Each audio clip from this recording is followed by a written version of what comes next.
If I'm a client and I'm saving for educational fund for my child, yes, should I put that money in equity fund because it's generating 42%, for example, last year? I appreciate that question because sometimes we find that our goals and how we invest is mismatched. Emotional aspect is we're chasing returns. The higher, the better.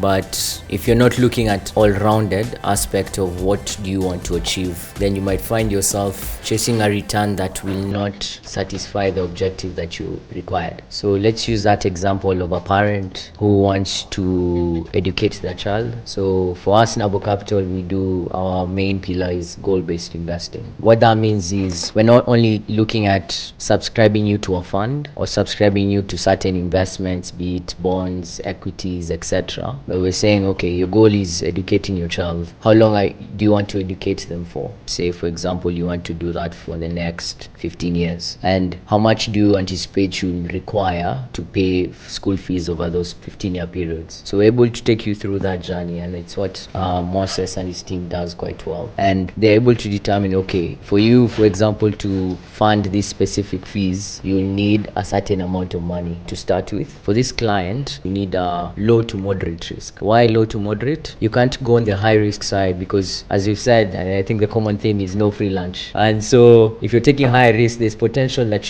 your money could lose. Equities are doing well the last 2 years, but the last 3-4 years before 2024, they were negative. So that means you are eroding your capital. So you're reducing the amount of money you're looking now to, for example, if you're putting money in the fees. If it's an education, we'll go low to moderate. And what that means is you'll need, let's say, a fixed income fund, which fits in the moderate side, where you're getting a higher return than a money market fund.